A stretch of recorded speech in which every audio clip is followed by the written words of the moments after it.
Meilleure planche de l'année, je crois, un truc comme ça. Bon, en vrai, on s'en fiche un peu. Malgré tous les efforts marketing qu'on fait, il faut que le produit soit bon. Elle m'a provoqué beaucoup de sentiments négatifs, on va dire. En fait, je me suis rendu compte que finalement la planche elle était trop petite pour moi. C'est pas possible qu'une planche qui est plus à autant de monde ne me convienne pas et que je m'amuse pas avec. C'est forcément moi qui merde à un endroit. J'ai pour le coup beaucoup aimé et j'ai trouvé ce qui me manquait dans cette planche. Aujourd'hui, je vais parler de l'un des plus gros bangers de l'histoire des planches de surf, la Hypto Crypto de Hide & Shape. J'ai envie de commencer la vidéo en expliquant pourquoi est-ce que je choisis de parler de cette planche, qui est sortie quand même en 2012, donc ça fait un moment, qui a eu son succès commercial, et qui aujourd'hui est plus vraiment d'actualité en termes marketing, mais en tout cas on la voit encore dans les surf shops et on la voit encore à l'eau. En fait, c'est une planche qui, quand elle est sortie, m'a tout de suite donné envie de l'essayer parce que elle proposait un surf un peu progressif, surtout sur le pied avant, plutôt cruise, mais qui permettait d'aller un peu dans tout type de vagues, etc. Moi, ça me parlait bien. J'en avais pas besoin dans mon quiver, mais je l'ai acheté exprès pour finalement la tester, l'analyser et en faire une vidéo. Donc la Hypto, c'est une planche de Hide & Shape qui a été créée par Hayden Cox, qui est un shaper australien. Il est basé à Sydney. C'est une marque en soi qu'on voit pas beaucoup en France. Enfin, moi, je la vois pas beaucoup ni dans les surf shops ni à l'eau, si ce n'est quand on parle de la Hypto Crypto. La marque fait un marketing qui est, j'ai envie de dire, assez pointu. Si on regarde l'esthétique du site internet et de la marque, etc., c'est assez léché. Ils communiquent à travers des collabs et des artistes. Leurs riders, alors j'ai pas accès à la liste actuelle du team de Hide & Shape, mais en gros, il y a eu des surfeurs, je ne sais pas s'ils sont encore sous contrat avec eux, mais peu importe, mais il y a eu Craig Anderson, il y a eu Dion, il y a eu Dylan Graves, ce genre de surfeurs qui finalement sont plus dans un univers arty que surf performance.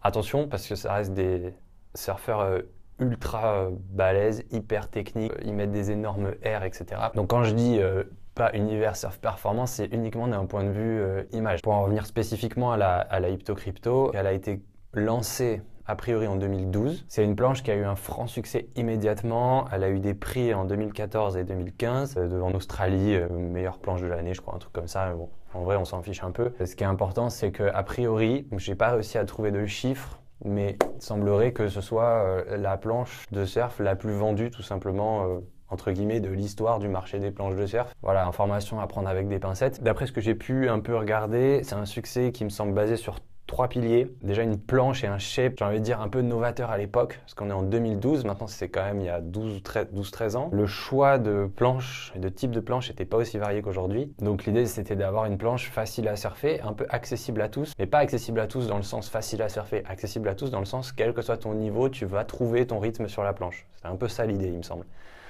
Le deuxième pilier, c'est un marketing hyper calibré avec Craig Anderson en fer de lance qui a mis la planche dans tous les sens dans les vidéos, qui met des airs pas possibles avec. Et il y a une vidéo aussi qui avait vachement fait le buzz où on le voit, il est avec sa 5.4. Il me semble que c'est en Indo où il sert voilà, une vague, il part sur une vague qui est assez balèze. Et le troisième pilier, c'est en fait ce lancement qui a priori, encore, tout ce que je dis, c'est à prendre avec des pincettes parce que c'est difficile de trouver des sources sur ces sujets. Mais en gros, l'idée, c'était que le processus de fabrication de la planche a permis d'avoir beaucoup de planches disponibles dès la sortie et en fait, quelque part, d'inonder le marché mondial. Ce qui fait qu'ils ont pu en vendre par pelle immédiatement et sans problème d'approvisionnement et de stock, quoi.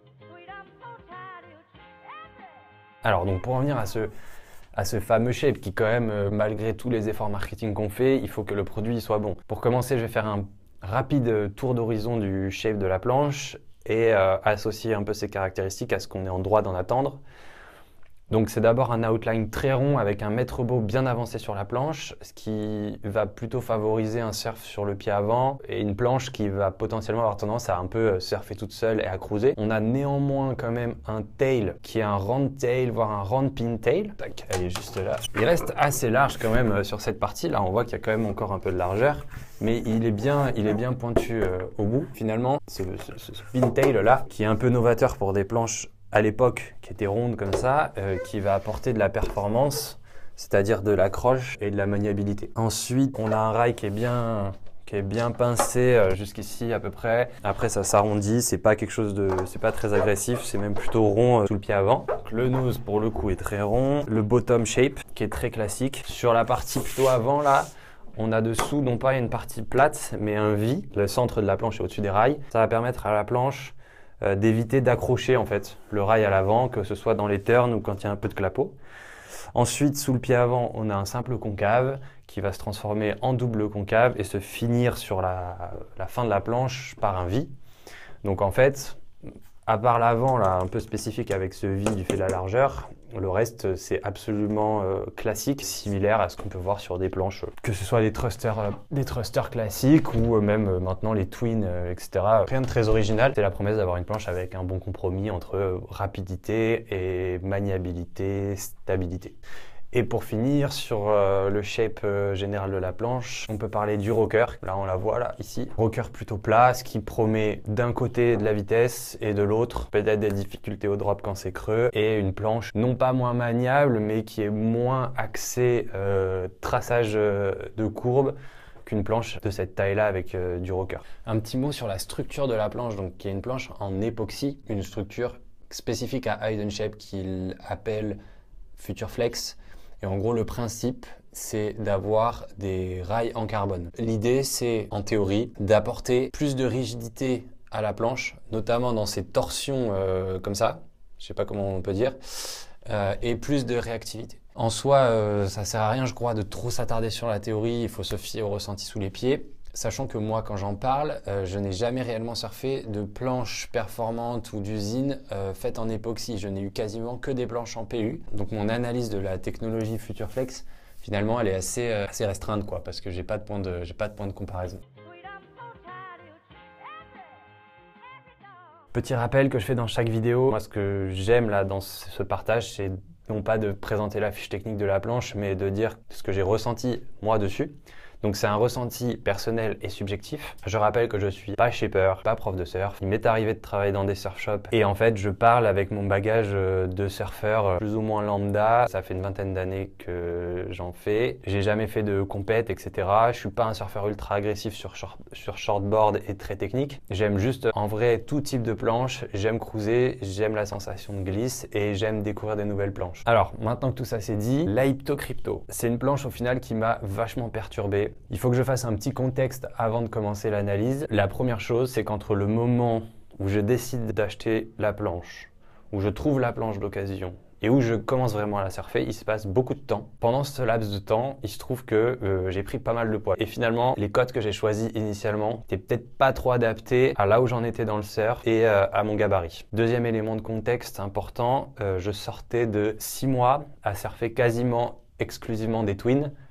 Quel que soit le type de vague. Ça faisait très longtemps que j'avais pas surfé un thruster. Ces trois éléments là de contexte, je pense, ont contribué à ce que mon appréhension sur les premières sessions de la planche a été hyper complexe. Maintenant, pour comprendre tout ça, en fait, je vais analyser les sensations un peu point par point au fur et à mesure que moi je découvre quand je surfe la planche, donc en parlant de la rame, du take-off et du drop, puis de la sensation sur la vague, sur le rail, et puis j'aime bien parler des dérives. Point important donc, les cotes d'abord, moi je l'ai en 5,8, 20, 2 1/2, 31 litres. À la rame avec la 5,8, là, quand j'étais dessus, je me disais bon, c'est bien, ça flotte, ça part.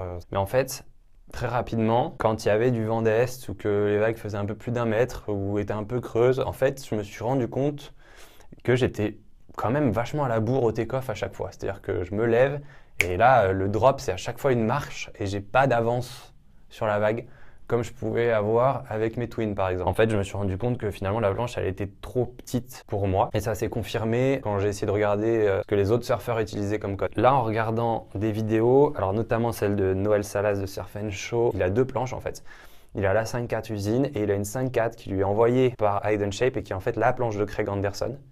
Et donc il dit que cette planche effectivement c'est la mieux et elle est un peu plus épaisse que celle d'origine. Et là il dit que c'est super et que c'est les cotes qu'il lui faut. Et si je fais un rapport de proportion, en fait c'est à peu près le même rapport que moi avec mon gabarit, donc je fais 1m89, 84 kg et j'ai la 5.8. Sauf que moi je ne surfe pas du tout aussi bien que Noël Salas. Donc potentiellement je suis un peu sous-coté quoi. Et j'ai regardé d'autres reviews et en fait tous les gars, ils avaient des planches qui proportionnellement était plus volumineuse que ce que moi je surfais. La 5-10 m'aurait sans doute bien mieux été et j'aurais eu ce qui me manquait là, ce petit confort en fait au moment du take-off que j'ai pas avec la 5-8. Pour moi la Hypto ça reste une planche qui doit être un peu confortable.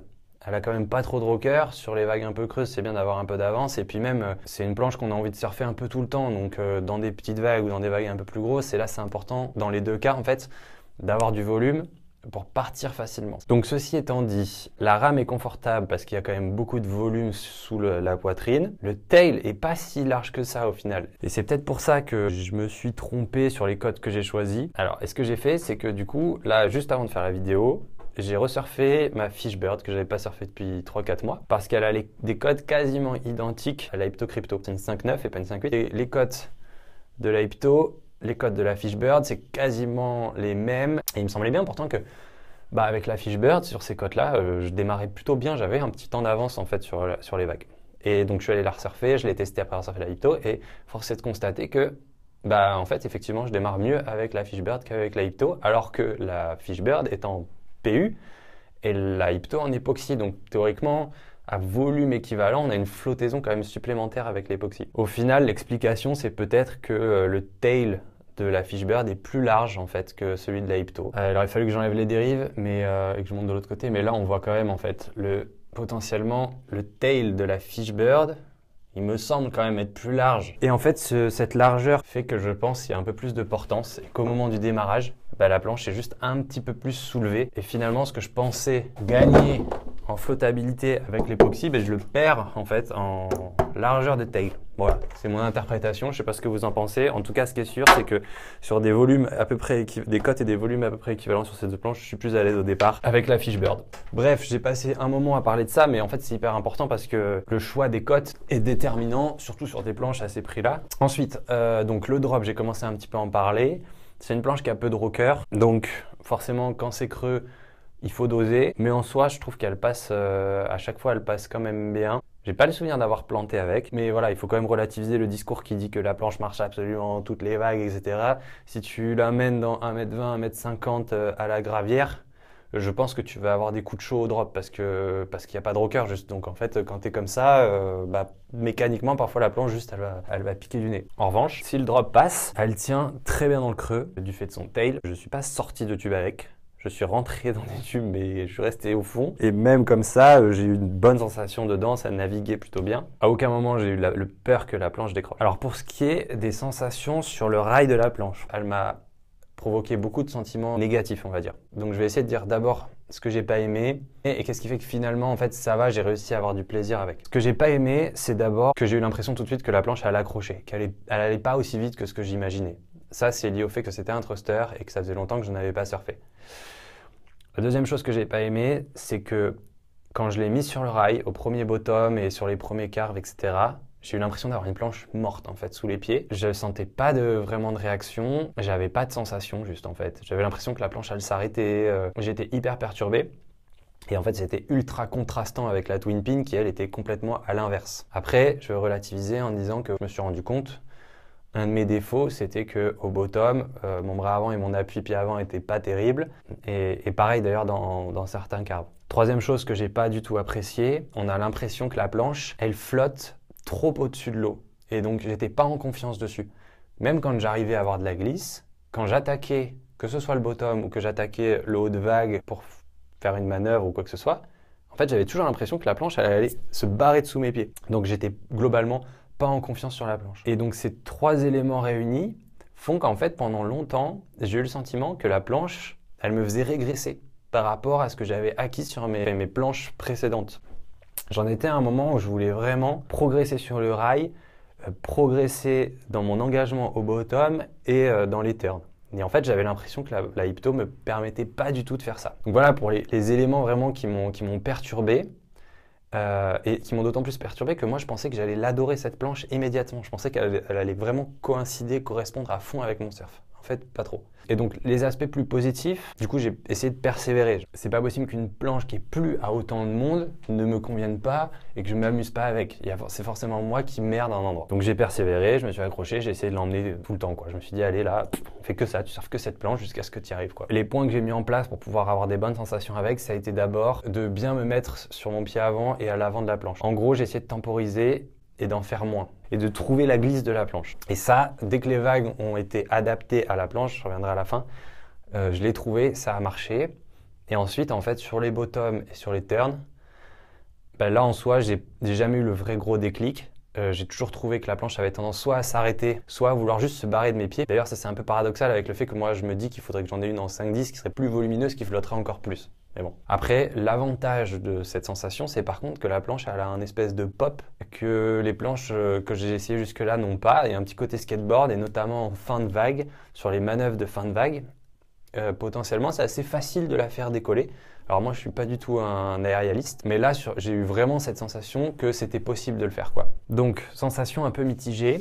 Et ce que j'ai fait, j'ai essayé avec ça, des dérives de Twin avec un trailer. Je l'ai surfé qu'une fois et en fait, j'ai pour le coup beaucoup aimé et j'ai trouvé ce qui me manquait dans cette planche. C'est-à-dire que comme c'est pas une planche performante, c'est une planche avec laquelle il faut s'amuser. Et je trouve qu'elle n'avait pas le X-Factor, comme on dit. Et avec ça, ben, je l'ai eu. En fait, je l'ai trouvée un peu plus rapide et un peu plus joueuse, quoi. Justement, dans les courbes, etc., la planche semblait tourner beaucoup plus facilement, avoir un peu plus de release, enfin potentiellement de glisse sur la fin du snap, etc.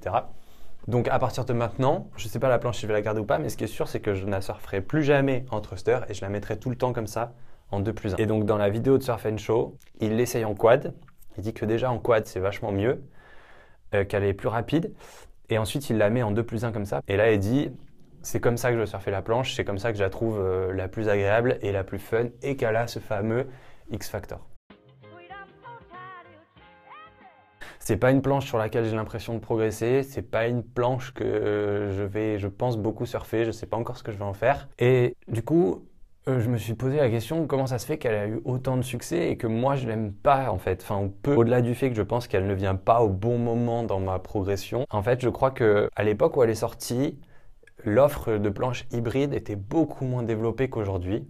Et en fait, pour ce type d'utilisation, parce qu'on va pas se cacher que, ok, la planche est polyvalente et potentiellement marche partout, mais en vérité, quand tu auras moins de 80 cm, on va vouloir surfer des planches plus volumineuses ou des plus grandes planches.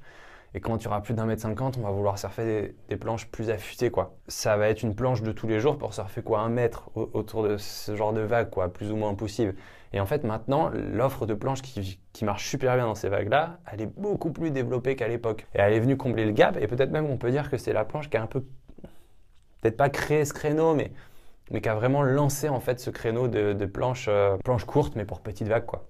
Pour moi, il y a deux profils qui me viennent à l'esprit. C'est un, j'aime pas parler de débutant intermédiaire et tout parce que c'est trop vague, mais le surfeur qui prend des vagues sans forcément trop surfer sur le rail et trop être en top to bottom pour l'instant, mais qui veut quand même progresser et trouver des espaces sur la vague, quoi. Ça peut être intéressant quand on n'a pas les moyens d'avoir plusieurs planches, finalement d'avoir la Hypto parce qu'elle va fonctionner voilà, de 50 cm à 1,50 m. Elle va donner quand même, parce qu'elle n'a pas trop de rocker, parce qu'elle est en époxy, etc., une certaine vitesse et une certaine facilité à surfer. Elle va donner quand même du contrôle et de l'accroche, même si moi j'aime pas la sensation de l'époxy, parce que c'est un thruster. Et elle va offrir une forme de versatilité parce qu'on peut changer de setup de dérive et puis parce que du coup quand c'est un peu plus petit on se met en mode twin et là la planche elle change de visage. Et donc ça peut être intéressant pour ce surfeur là voilà, qui prend en travers et qui veut progresser, d'avoir cette planche qui va être facile à vivre, qui va un peu marcher tout le temps, qui va être très solide, qu'on va pouvoir emmener facilement en voyage, etc. Le deuxième profil, là pour le coup ça serait plutôt genre vraiment un bon surfeur et qui cherche une planche en mode skateboard solide, à surfer dans des vagues d'1 mètre, quoi, un peu creuses, et qui va chercher des airs. Je vous remercie d'avoir regardé la vidéo. Merci à tous ceux qui, sur les vidéos précédentes, ont laissé des commentaires, des likes, se sont abonnés. C'est hyper important pour moi parce que juste ça me motive. C'est hyper plaisant d'avoir des retours positifs sur ce boulot que je fais absolument pour le plaisir. Ça me motive à faire d'autres vidéos. Donc n'hésitez pas à liker, à vous abonner, à mettre un commentaire. à dire ce que vous avez pensé de la planche, de la vidéo, à dire si vous en avez une, si vous n'en avez pas eu, si vous avez l'intention d'en acquérir une ou pas, n'hésitez pas à poser des questions, moi j'essaie de toujours répondre. Je vous remercie d'avoir regardé jusqu'ici, je vous laisse avec des images de surf et comme d'habitude je vous souhaite du bon surf. Ciao!